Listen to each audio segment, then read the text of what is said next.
This is Where We Live. I'm Lucy Nalpathanchel. 2 weeks ago, Connecticut Governor Dannel Malloy answered a question many were asking. Would he run for re-election? The answer is no. Today, Where We Live will ask the state's 88th governor about the future, including how he plans to work with the General Assembly to solve another massive deficit over the next 2 years. Now, do you worry about tax increases or future layoffs? Are you concerned that important services your town or city provides will be reduced or eliminated?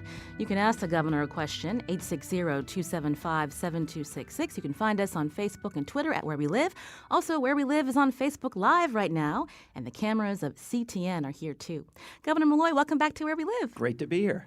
So how are you feeling 2 weeks out from your announcement that you will not seek a third term? Yeah, well, that's when I made the announcement. I had been working on the decision for a long time before that. And if you go way back to 2006 when I first ran for governor, I said I'd probably only do 2 terms. I think 8 years at this particular job is a good number. You were uncharacteristically emotional in that announcement. What was going through your mind? Oh, listen. The room was filled with. No, that's a little unfair. I am actually pretty emotional.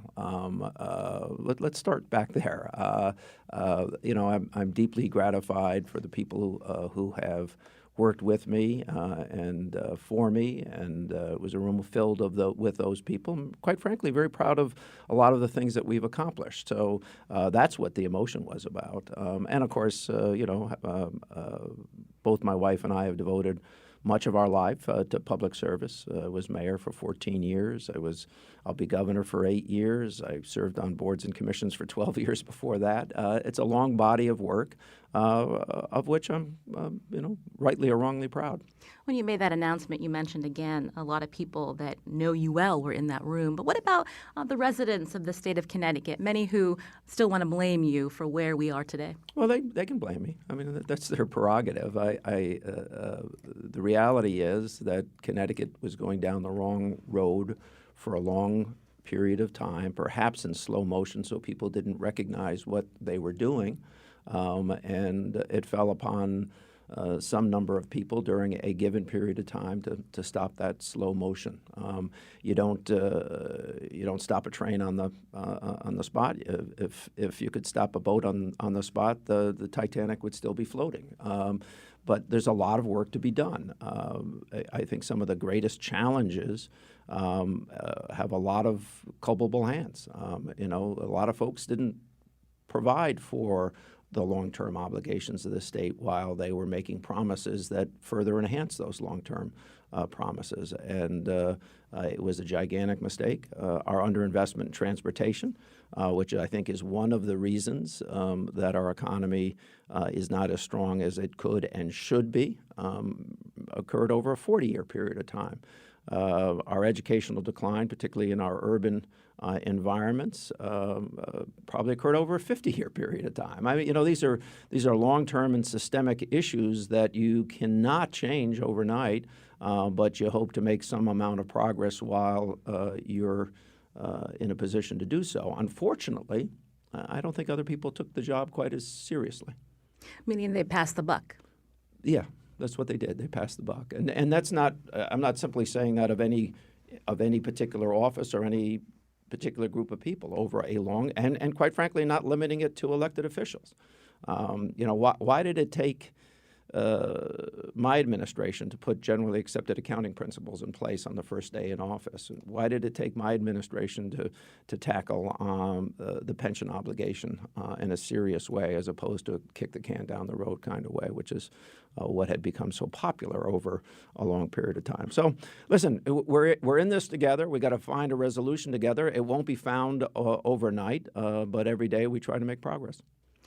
You announced fairly early that you were not seeking re-election. You didn't want to wait till after the session was over. No, I was originally going to do that, and I thought, in fairness to all the Republicans, of which I think there are 15 now, who are lining up, and in fairness to the Democratic field that may or will take shape, that I should get it off. And quite frankly, I was. I'd made the decision, and I wasn't going to change my mind, so it was time to move on. It helps a lot of the Democrats that are lining up, that are interested, because now they have more time to fundraise. Yeah, I think it helps everybody. I think it's a matter of fairness, and ultimately, I wanted to be fair to both Republicans and Democrats who have their own ideas. Some are calling you a lame duck. You refute that. I don't know. I'm not running for re-election. If that's your definition, I don't think anyone is going to take me for granted in the coming weeks, coming months, or till the last day we're working in office. When you were thinking about whether you were going to run, were you worried that you may not be reelected again? No. That was not a concern, quite frankly. My concern was that ultimately, morning after morning, I'd wake up and realize I just didn't want to do this job for 12 years, and that's what my decision was based on. Does this job take a toll on your health? No, I'm pretty healthy. I don't. It's not. It's an interesting job. It's a great job. I recommend it to folks. But it's a lot of work. It's 365, 24 hours, and I've put a lot into it, and we'll continue to put a lot into it. Are you encouraging your Lieutenant Governor Nancy Wyman to run? That's up. What I've said is she has to. I said it on that day. She has a decision to make. I mean, Nancy and I are very close, and she's a wonderful human being, and I'm anxious, as I assume other people are, to hear what she wants to do. Other well-known names: Comptroller Kevin Lembo, forming an exploratory committee; Bridgeport Mayor Joe Ganim. Is that surprising? It's different. Just different. Different. Can we go back to talking about your legacy? When you look back at what you've accomplished in the 6 years, you have 2 more years left. Yeah. What do you think people are going to remember?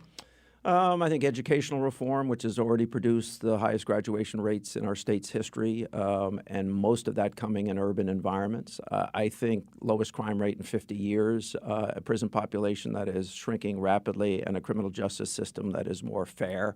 I think a commitment to long-term investment in transportation, which is playing itself out in all forms of transportation, whether it's our large commercial airport, or which we change the management of, or the rail, or the bus, or long-term investments in making sure that we have a replacement strategy for I-84 in Hartford, for the Mixmaster in Waterbury, and for improvements on the length of 95. I could go, you name an issue, I'll talk about what we've done on that. I understand that all of those things may not be understood and appropriate and appreciated. Another one, I think, our commitment to ending homelessness in the state of Connecticut, first amongst veterans and then amongst chronically homeless individuals, and our funding of 18,000 units of housing that we're currently, we've built about half of that, committed to, another chunk of it's under construction, and committed to more housing. It's pretty neat to be a state that's actually ended chronic homelessness. That doesn't mean that there won't be people who become homeless, but we've built a system that will get them off the streets and into a decent place to live, and ultimately transition those folks to permanent housing. There are a lot of things to be that we should be happy about in the state of Connecticut. Sikorsky, Pratt & Whitney, United Technologies in general, and Electric Boat, 3 companies that many people in the state thought those jobs were, in serious challenge. And we're talking between those companies, we're talking about 20,000 jobs directly, and tens of thousands more indirectly, have all been secured in the state on if not a permanent basis, over the next 20, 30 plus years. That's a pretty significant development, particularly at Sikorsky, where we're talking about a whole new product line, or at Electric Boat, where we're talking about a steep increase in production, or at Pratt & Whitney, where they have a commercial engine that now has a backlog of 8,000 orders. To have that all made in Connecticut and to know that that's going to happen for 20 to 30 years, some governor in the future is going to look like a genius when all of those jobs hit at once. You mentioned the defense industry, obviously a very important economic driver for the state of Connecticut. But when we look at jobs recovery, it's been sluggish. Yeah, 85,000 jobs is not a bad start. The reality is our state was hit, arguably in the top 3 states hit in the Great Recession, and particularly in some of the marketplaces that we had real strength in, some of the financial services. I think also that we are suffering from a long-term liability of not having invested in urban environments, just as America decided to return to cities. If you look at, and I used to teach this stuff at the University of Connecticut and Stanford, if you look at America's history with cities, we underinvested in cities from the end of the Second World War all the way up through about 1998, 1999. Then other people kind of figured this out and decided that the Pittsburghs and the Philadelphias and the New Yorks and the Bostons could have a future, and made commitments to those communities, particularly on the transportation side and on the housing side, and on the educational improvement side. Connecticut didn't make those investments. Now, quite frankly, in Stanford we did. While I was mayor over those 14 years. And if you look at the amount of housing that's was built in Stanford during that period of time and continuing after, and you realize who's occupying those units of housing, that's a much more vital and attractive marketplace to some folks than some of our other cities. That's why the commitment to housing in New Haven and in Hartford and in Bridgeport is so very important. We've got to make these job centers more attractive to a new millennial population and people who are choosing to live quite differently than their parents did. It's not hard to meet a lot of people who don't want to own a car. It's not hard to meet people who don't want a backyard. But we didn't develop our cities in such a way that they would appeal to that group of people, and we're paying a long-term price. And that's particularly true with respect to our lack of transportation spending. And we'll get to that later in the hour. This is Where We Live. I'm Lucy Nalpathanchel. Governor Dannel Malloy is in studio with us. You can ask a question of him, 860-275-7266. I want to take a call now. Peter is calling from Stamford. Peter, you're on the show. Hi. Thanks for taking my call. Dan, Governor, you mentioned about the people moving back to the cities and not wanting, a car or a house or anything. But one of the most ironic statements that John McCain and Barack Obama said in 2008 was that the fundamentals of the economy are strong. And I mention that because 9 years later, I don't know if the fundamentals of the economy are strong even today. I think the Great Recession's continued. And I don't think it's your fault or the legislator's fault or anybody's fault. It's quick to place a blame at one person or the other. I think it's a intergenerational thing. Nobody's going to wake up tomorrow and say, I'm going to learn how to fix a robot. I'm going to learn how to, I've been struggling to learn HTML, but it's, the light bulb doesn't go off, if you've been in an industry or your grandparents have been in an industry like brass in Waterbury or tools in New Britain. Or, I think we had a rubber we have all these industries. You mentioned the great industries, pockets that still are thriving. But I think the fundamentals of the economy, and the bad news is it's pretty bad in Connecticut. The good news is we have great company because it's also pretty bad a lot of other places in the U.S. and also around the world, too. It's a global problem, too. We have the globalization is all right. big. Peter, let's let the Governor Malloy respond. I think you're making valid points, Peter, but there are places that made better long-term decisions than we did. And so you're in Stanford. I grew up in Stanford. New York had a near-death experience in the 1970s, and they learned from it, and they realized that they had to invest in themselves at a much greater rate. We had a similar experience. We had a bridge fall down in the early 80s, and we spent money on transportation for about 3 years, and then we stopped. We didn't build out Metro North to be the system that I would envision it to be in the long run. We didn't make 95 a more passable and successful highway. We didn't invest in other forms of transportation. I think you make comments about manufacturing. We're not an inexpensive place to live. Part of that is, quite frankly, our own environment. We have hot summers and very cold winters. Those produce big energy bills. But manufacturing was never going to leave the face of the planet. we just stopped competing for it, particularly in the areas where we could be successful, like high value-added precision manufacturing, which is something which is starting to see a rebirth in Connecticut. And I mentioned the three largest companies, but they have a supply chain in Connecticut of hundreds of companies that now can feel secure in making their long-term investments, even as their state failed to make those investments and arguably may fail again. But you know, I'm a student of history. You are too, I guess, Peter. You can change a trajectory, and some places have been far more successful at doing that than Connecticut. And I've tried to restart that effort. Connecticut Governor Dannel Malloy is in studio. When we come back from the break, we'll find out more about how he plans to work with the legislature to agree on a balanced budget as the deficit is projected to grow even more. And we'll take your questions and comments. What do you want to see Governor Malloy accomplish before his term is up? Join the conversation, 860-275-7266. Find us on Facebook and Twitter at Where We Live, and you can see us live on Facebook Live.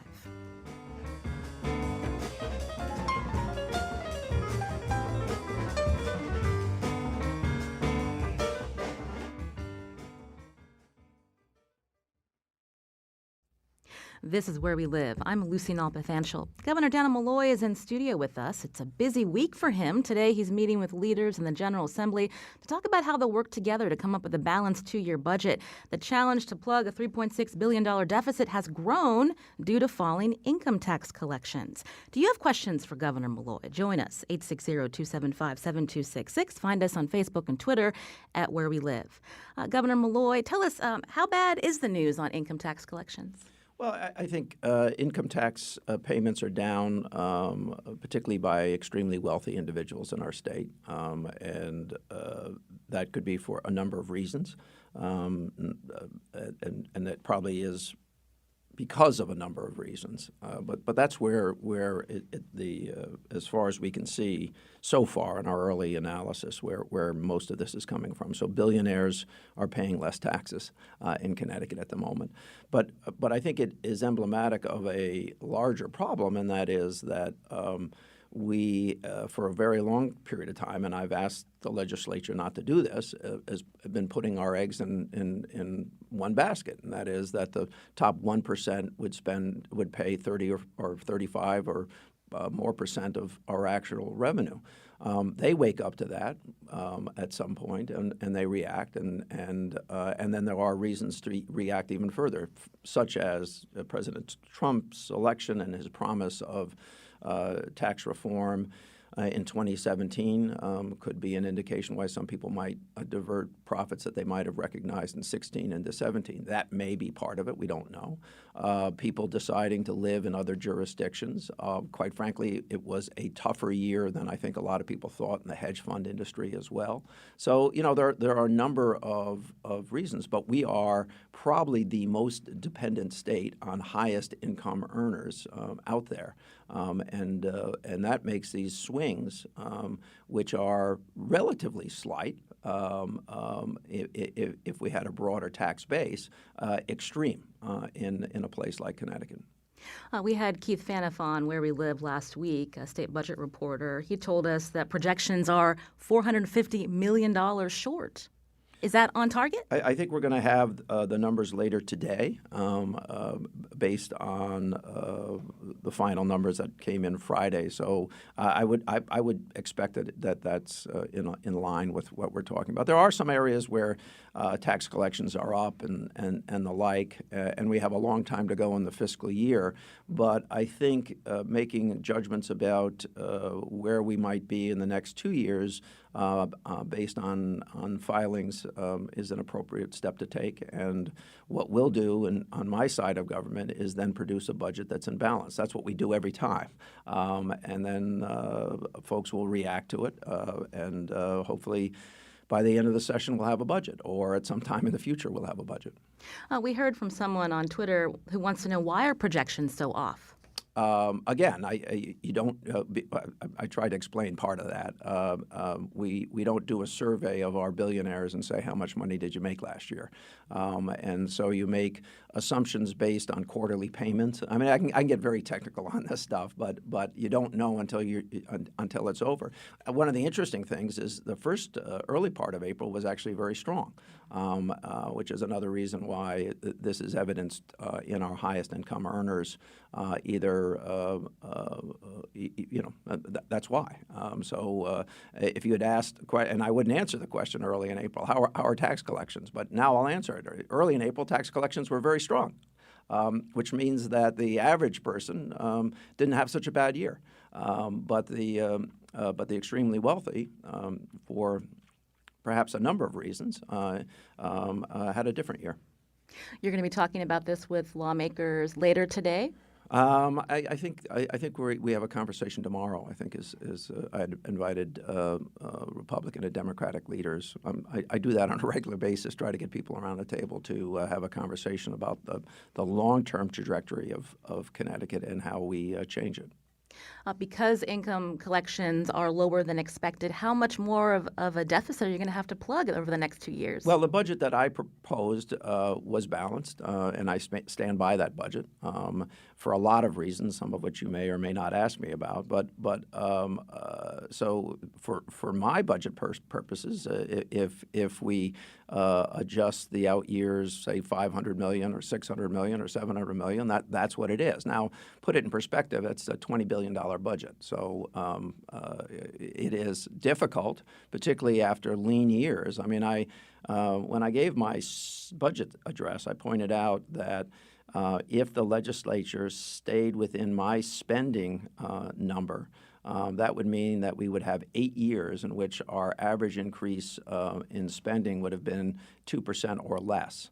And that's quite an accomplishment in a state where the average before that was 4.8%. You mentioned that your budget proposal was balanced, but the Appropriations Committee last week didn't even vote on a spending plan. How do you get through that gridlock? That's going to be interesting, isn't it? I think that I think Democrats and Republicans in the legislature have an obligation to do their job, and that means produce budgets or at least come to the table prepared to negotiate budgets that they're ultimately willing to support. We haven't seen that in Connecticut in 10 years.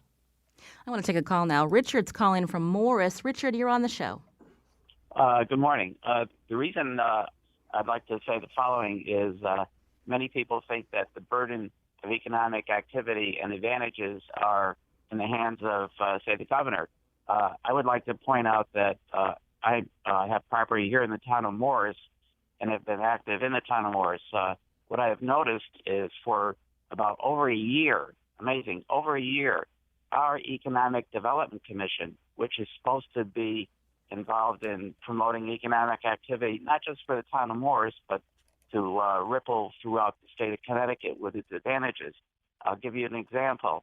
The state of Connecticut has already paid for a loop of highways that can be promoted as a tourism loop of highway around Dannel Lake, Route 109, 209, 202, Route 63, Circle of Highway. Litchfield and Morris already have important economic advantages regarding some tourism.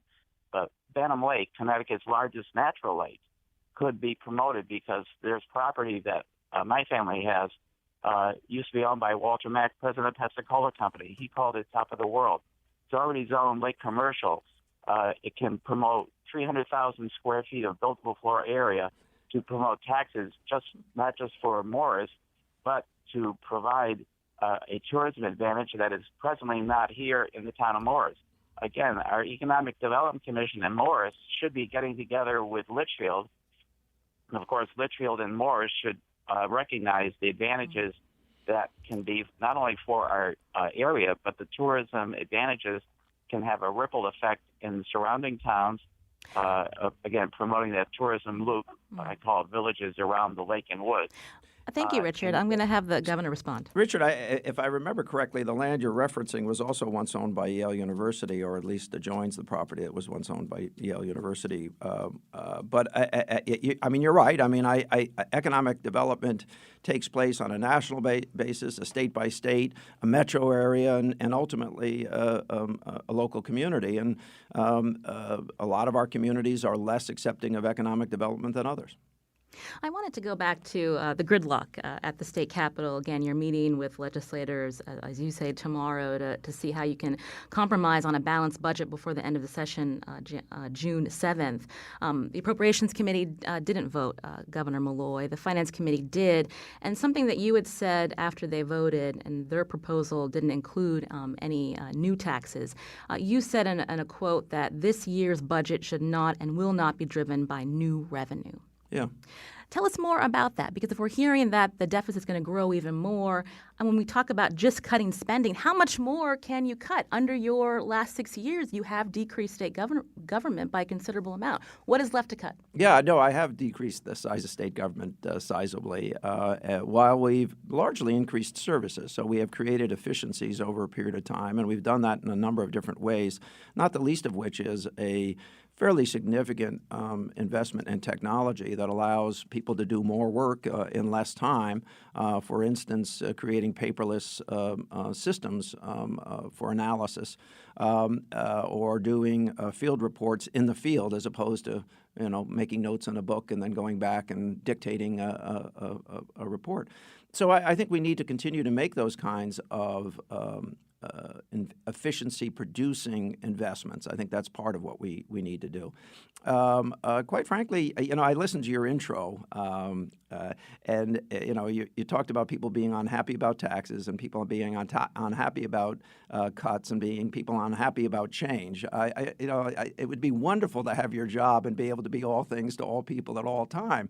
But that's your role. My role is to actually get the job done, and to produce ultimately a budget that's in balance and spends as little money as is necessary to perform the services that people desire to the greatest degree, or need to the greatest degree. And desire and need are sometimes different things. Would you support any type of tax increase, say removing exemptions from sales tax? Listen. In my own budget, I had some tax changes, so it's not as if I'm against tax changes. But the idea that we're going to solve our problems by raising taxes, and then ultimately that very quickly shifts to raising taxes on the wealthiest individuals in our state, 1% of which already pay about 30% of our income tax, is a very dangerous game to play, and one which I have advised against time and time and time again to precious little avail.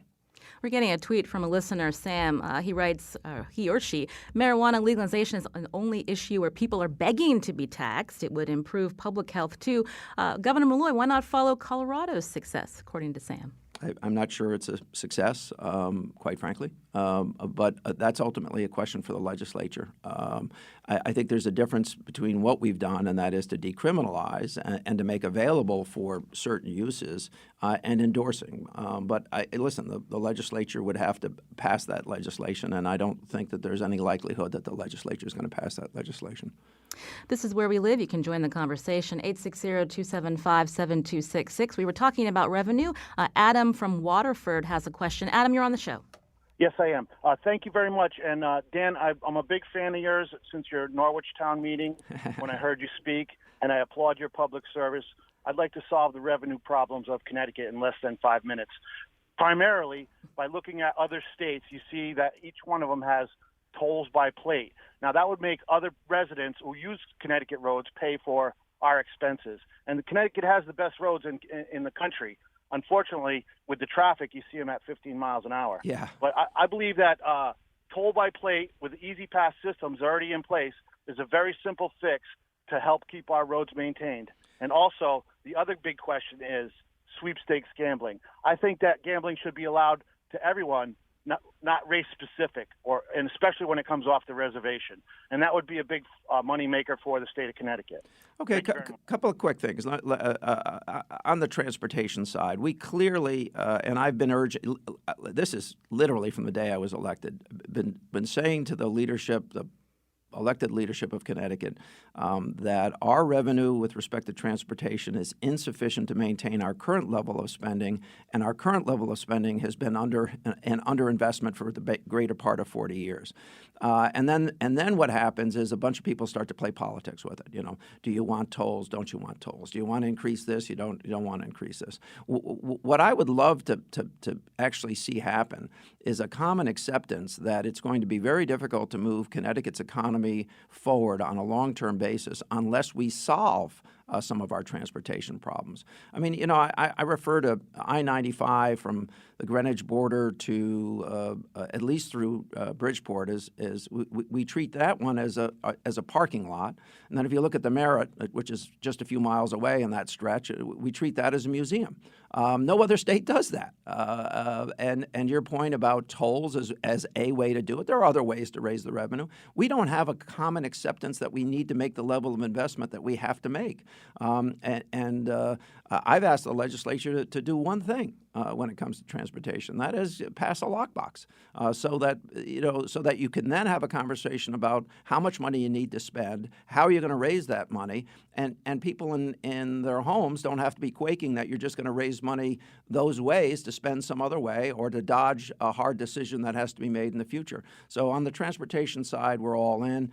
And with respect to further gaming or less gaming, I'll say a couple of things. Number one, we are where we are.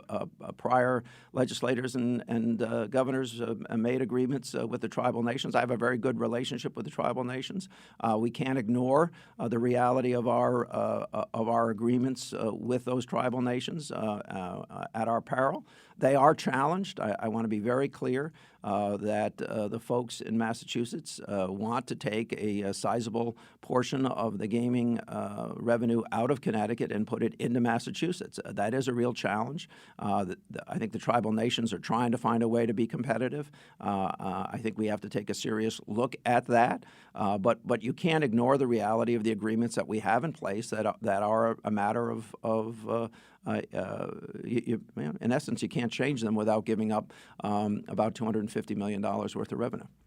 I thought that the chairman of both tribes had said that if the East Windsor Casino were to go forward, that they would commit to keeping that revenue with the slot revenue with the state of Connecticut. If for some reason the federal government said that this was not, this would interfere or violate the compact. Yeah, again, that is a point of contention, whether they can in fact do that and that sort of thing, and that needs to be worked out. Again, this legislative process was begun last year by the legislature without my input. I keep waiting for a legislative solution. However, I will say this, that revenue source in Connecticut during the time that I've been governor has declined mightily because of the additional competition from other states. I mean, gaming in America is now ubiquitous. When I was growing up, when I was a child, there was only one place in the country you could go to make a legal bet, and that was Nevada. Now it's literally everywhere. I want to take another call. Beth is calling from Glastonbury. Beth, you're on the show. Oh, hi, Governor. How are you? Good. I two questions for you. Sure. I beg you, beg is not the right word, to not raise sales tax. I've had a small business in Glastonbury for 15 years, and that would just be so hard to give people another reason not to shop local. Secondly, I don't want to take up too much of your time, but I don't know if there's anything to be done about helping us in terms of seasonal hiring, just making it just the whole payroll taxes and that whole burden that it is to businesses with less than 5 employees to kind of ramp up and down for seasonality. There would just be so much more small business growth if we could do that. So I guess those are my two questions for you today. Okay, I'll give you a straight answer on both of those. With respect to the challenges of 5 employees or less, I can't say that I'm an expert in that. Before I became the mayor of Stamford or the governor of Connecticut, I had a small practice law firm that I was part of, and we had more than 5 employees. So I can't say I'm expert. And if you want to send me some information of the challenges that represents, I will read it and attempt to respond to you. With respect to sales tax, listen, our sales tax on a national level is about midpoint when you consider that most other jurisdictions have local sales tax, county sales tax, or some other form of sales tax on top of their state sales tax. So at 6.35, we're Midland. We're not at an extreme, as opposed to, if you go down to New York, which a substantial portion of our state borders, you're talking about sales taxes that are substantially higher when you consider the local, the county, and the state. I don't know what the solution ultimately will be. We have a lot of, when it comes to sales tax, we have a lot of things that we have agreed not to tax, and some of those probably make a lot of sense, and some of them may not make a whole lot of sense. So people, I'm sure, will be taking a look at it, particularly in light of the shortfall on the income tax coming from our wealthiest citizens. And you said earlier that you're open to looking at whether to remove some exemptions on the sales tax? I'm open to what I've been saying in my January address, in my February address, in a very different form budget where I actually left $75 million to be allocated by Republicans and Democrats in the legislature this year, and I think it's 84 or 85 million next year. What I've said is I'm open to having discussions. Having said that, whatever we end up with as a budget really has to live within our basic means. I don't think this should be a revenue-driven discussion. I think this should be a spending-driven discussion. But if we're going to have that discussion, we also have to be truthful. Don't ask me to produce a budget that's going to have savings that I know can't be produced. Don't ask me to sit down around the table with state employees to reach a new agreement and then say, and by the way, you then have to lay them all off, because they're not going to reach a new agreement if you reserve the right to lay everybody off. Some of this stuff just may not make a whole lot of sense, and I think we're getting down to the point where we need to have more serious discussions about realities that present themselves in Connecticut. I'm prepared to have those discussions. I've looked at Republican proposals. I've looked at Democratic proposals. Some of those have ideas that make sense. Some of the ideas don't make any sense. Speaking of unions, you've been working on negotiating some concessions with them to the tune of $700 million the first year of your budget. How's that going? It's going. I'm hopeful. Someone says, "Are you optimistic?" I'm not optimistic. I'm hopeful. I think there's a recognition that employees will have to play a role, and so I remain hopeful that we'll make progress. On the other hand, some of the pronouncements coming out of the legislature on budget issues raises additional questions for them. If you're going to privatize all of these functions to reach a budgetary goal, what does that mean to their current employment status? What do we bargain with a group of folks that you need to bargain with? So I'll continue to work at it. And if you don't get those concessions, we're talking how many layoffs? I think it's some combination of thousands of layoffs and even greater cuts to spending than I would be comfortable with, but understand that we would have to make. This is Where We Live. Connecticut Governor Dannel Malloy is here in studio. We'll take more of your calls after the break at 860-275-7266. Find us on Facebook and Twitter at Where We Live.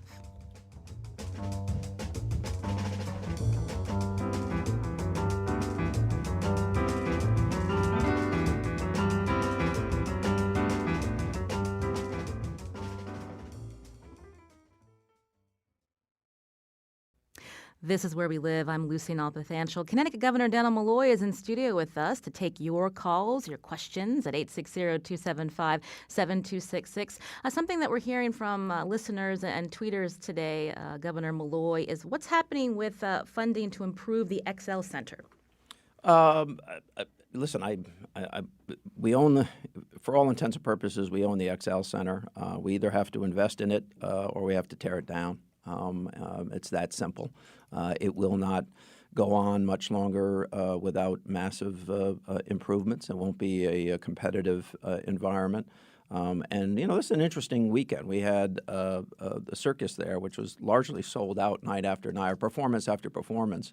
Now, we're going to have to be able to attract similar uses to that facility, which is one of the oldest of its kind in America. So there's money available to spend. We probably need to spend more money than is currently available. But I can't imagine a capital region without the XL Center. Republican Senate President Len Fasano has criticized this idea of putting money towards the XL Center when the state is facing an even growing deficit. Your reaction? Yeah, it's a relatively easy, cheap shot. I didn't build it to begin with. We need the facility.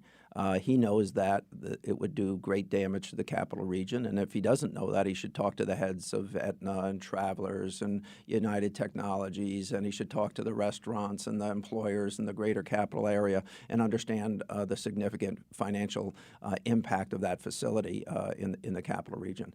And he knows, and I know, that to replace the facility new would cost somewhere between $750 million and $1.5 billion.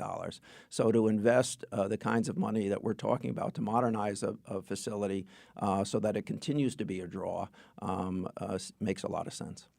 Rick's calling from South Windsor. Rick, you're on the show.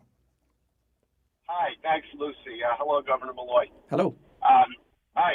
So, I've heard a lot in the recent past about this exodus from Connecticut and people leaving.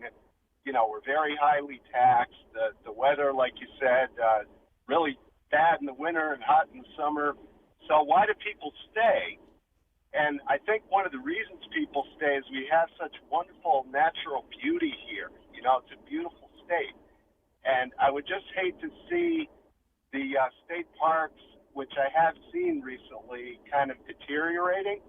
And I just would hate to see that asset fall victim to these budget cuts. I'm going to take you on. I agree with you, by the way. And if we could tax beauty, we'd all be very wealthy.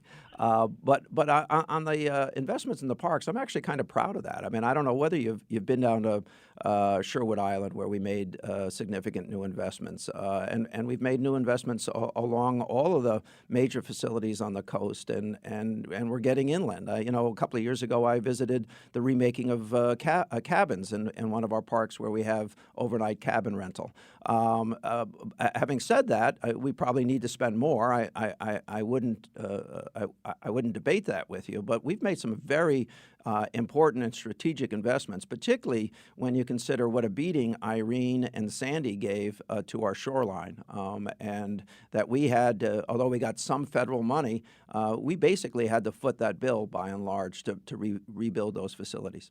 And in doing that along the coast, perhaps we were delayed in doing some of the inland projects, but now we need to get to those as well. In your term, you have increased the state park fees at some of the parks over the last 6 years. Yeah, name something that hasn't gone up in cost, with the exception of electronics in the world that hasn't gone up. My salaries have gone up, benefits have gone up. So yeah, it costs money to maintain facilities. Now you can pay for that in part on a fee basis, which is what Connecticut has historically done, and then augmented the fee basis with additional capital expenditures and operating contributions from the general fund. If we do away with fees, then we're just going to have to raise that money some other way, and that's, again, the legislature can debate that, but you need to spend money on these facilities if you're going to keep them desirable. I want to go back to your budget proposal, Governor Malloy, in terms of two big proposals that the legislature doesn't seem to agree on. One is asking municipalities to pay 1/3 of teacher pension costs, and the other taxing hospitals. If you can't get agreement on those two things, explain again how you're going to try to figure out a way to balance the two-year budget. The next one. Well, we don't have an agreement on anything right now. So we won't know what the agreement is until we have one.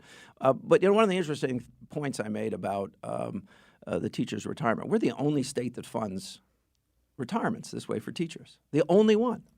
In fact, when I pointed out in a speech at the legislature that how we fund the teacher's pension, I had a long-term member of the legislature who was a committee chair call me and tell me that in all the years he served in the legislature, he didn't realize that we were the sole funder along with the teachers. These are municipal employees. I listened to senators from different parts of the state argue that Connecticut's fixed costs are too great, right? But one of the reasons our fixed costs are greater than other states is we're the only state that funds teachers' pensions this way. In essence, I mean, let's take it to the extreme. Why don't we fund all police pensions, all fire pensions, all custodial pensions, all, why don't we just fund everybody's pension? But we have this carve-out. And quite frankly, the carve-out is no longer affordable. And so finding a mechanism to share that long-term obligation so that the financial marketplace understands we take these obligations seriously and is going to be very important. That's point number one. Point number two, since the Great Recession, property taxes have been more stable than other forms of taxation. And in the state of Connecticut, I'm very proud that when many cities and towns were on their knees in 2011 and 2012, we stepped up. And helped out to a far greater extent than any other state in the nation. In fact, at one point, we were one of only 6 states to actually increase funding to municipal government. I think in one year, we were only one of 2.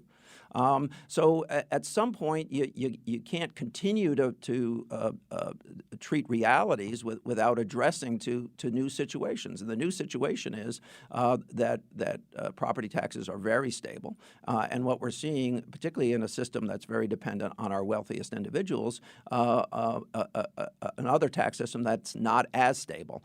And ultimately sharing those costs are important. Now, that's number one. Number two, you've ignored what I'm trying to get at. In trying to share those additional costs. And that is that we are supporting about 30 school districts in this state that educate the vast majority of our black children, our brown children, our children in poverty, our children of parents who are not particularly well educated themselves. We know what communities they live in. We know how high their tax rates are as compared to the average tax rate. We have a court decision that says that our system is unfair.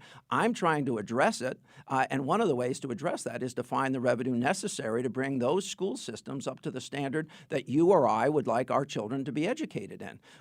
There are competing proposals out there. One is to do that over 30 years, and another is to do it over 10. I want to do it today. Christino tweets, in regards to higher ed, surrounding states like Rhode Island and New York are offering free college for residents. Would this ever be possible here in Connecticut, Governor? Sure, we just have to raise taxes. I mean, you can't have it both ways. I mean, one of the great things, and interesting, I'll go back to an earlier part of my discussion about making investments in urban environments. In the greater tri-state area around New York City, you need to understand that 9 out of 10 jobs created since the Great Recession were actually created in New York City. Just wrap your head around that. Because they made investments in transportation, because they made investments in public safety, because they made investments in improving the education. Now, imagine if Connecticut had been the situs of 9 out of 10 all Metro New York jobs having been created were actually in Connecticut. Not only did that not happen, there are real reasons it didn't happen. And the real reason it didn't happen, it might partially be taxes, but it's really transportation and housing and costs. Not tax costs of housing, which we underinvested in, cost of transportation time-wise and reliability-wise. And until we're going to come to grips with these larger issues, as well as our day-to-day mundane things like how high should taxes be, we're not going to be as competitive as some of our neighbors to the north or our neighbors to the south or our neighbors to the west. We've got less than 2 minutes, Governor. What do you hope to accomplish in the next 2 years? Are you committed to staying on until January 2019? That's my assumption. Unless you know something. I'm asking you. How's your job? Maybe I should do this every morning. You have to be likable. You have to be likable. Oh, are you saying I'm not likable? Yeah, that's hurtful. That's rather hurtful, I have to say. I was liked enough to get elected mayor of my hometown for 14 years and liked well enough to be governor for 2 terms and to be elected. So that's a little harsh. Oh, I don't think so. Well, then we respectfully disagree. Yeah, your approval rating is pretty low. A lot of residents we hear from aren't real happy with your legacy. What do you say to them? We've got less than a minute. The total percentage of radio listeners in Connecticut who listen to this station is relatively low. Does that mean you're a bad station? I'm not saying we're a bad station. Right, and so I'm doing my job every day. But you serve a lot of people in the state of Connecticut, and some of them are not happy with your legacy. What would you tell them? Yeah, and you try to serve a lot of people in the state of Connecticut, and relatively few of them listen to you. So what would you say happened? What I would say is we're doing really hard things, and I'm teasing you a little bit. We're doing really hard things, and improving education and lowering crime and building infrastructure and making long-term investments in higher education. You know, the engineering school at the University of Connecticut will be 70% larger than it was the day I was elected, even though we found ways to save money. Our crime is lower, even though we took $70 million out of the corrections budget last year. These are hard things to do, and quite frankly, we need to leave it there, Governor Malloy. But thank you for coming on the show. A lot of people do listen. Thank you.